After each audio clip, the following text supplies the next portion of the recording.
Any hero you want to learn can be done in 3 phases: research, implementation, and revision. There's not much to the video because I'm not going to do the learning for you, but I'll give you tips on what to look for and how to extrapolate that info.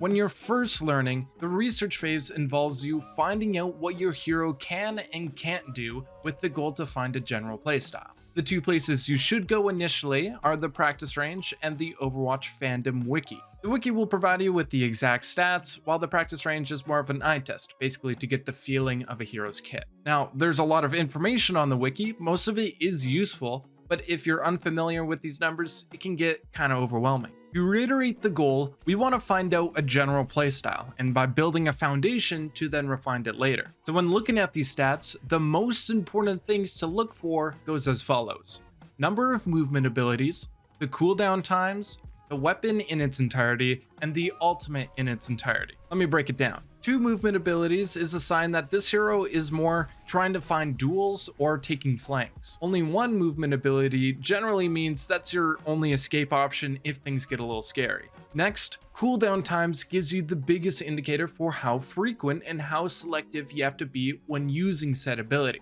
And the rule of thumb is if the ability is less than 6 seconds, you can basically spam it. If the ability is more than 6 seconds, you want to wait for your opportunity to use it. You have to be very specific. One example that shows this nature is Genji's deflect. Being 8 seconds long, slightly above that 6-second threshold, the cost of using it beforehand means you can't duel players safely. And if you try to dash onto a target and take a duel without your deflect, you put yourself at a massive risk, which could lead to your death, and there goes another fight. The cooldown times may seem short, but Overwatch is a game that moves fast. Next, the weapon. What to look for is the effective range of the weapon and the weapon damage output and type. So, shotguns are short range, so the effective range is when the enemy is close to you. But what does that mean in terms of playstyle? Maybe that's something you want to flank and try and get one of the backliners. Or you can play alongside your tank player for the added frontline pressure.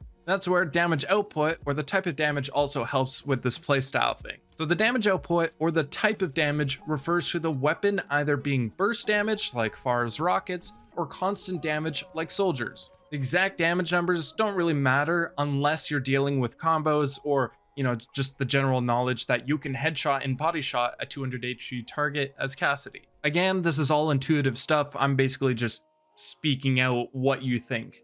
Lots of damage, maybe you want to shoot some shields to break that way faster, or maybe if you're playing Hanzo or Widowmaker, you want to play your ranges, take off angles, and look for those headshots. And all damage focus abilities follow the same logic, and same with ultimates. The difference though with ultimates is that ults usually have a big influence on games, so knowing the numbers becomes that much more important than other abilities.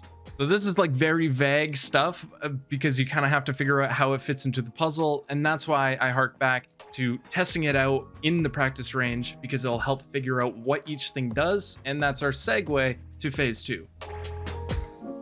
At this point, you should have a general idea of how your hero wants to play. This is the area where if you're still learning the game, you're fairly new to Overwatch, you simply need to play the game, put some hours in, and gain the experience. There are game modes that can be a good change-up if you mostly played the role queue format. If you're solely focused on a single hero you're trying to learn, the game modes I recommend you play are Quick Play, still, Bounty Hunter, the basic team deathmatch modes, and any capture the flag mode. That way you can play your desired hero and try to learn matchups. I hesitate to put deathmatch or open queue as good learning game modes because, well, tanks are really oppressive and you won't learn too much. You can take that as a challenge though if you want to see if you can beat those tanks, but you're still going uphill. Tank players are fine either way.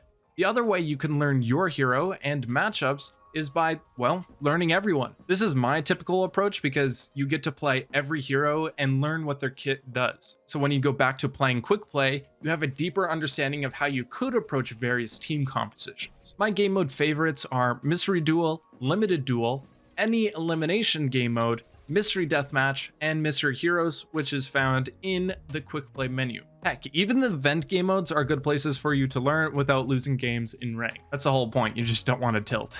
Phase 3, Revision.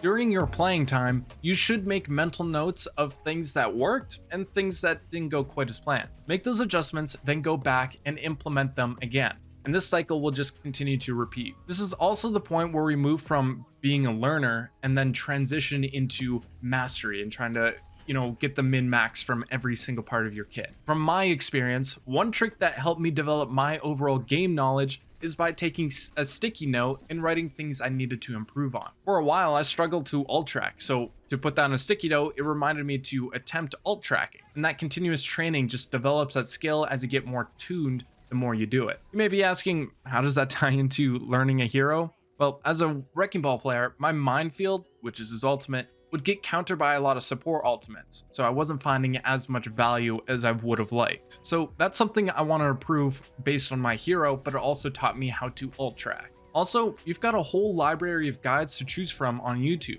Just make sure it's from credible sources. Really good channels that produce good guides ranging from beginners to advanced strategies and stuff are CarQ, Cager, Spylo, Yeetle, ML7, Flats, Samito, and IOStux. Spylo and IOStux kind of work more on the concept-based stuff.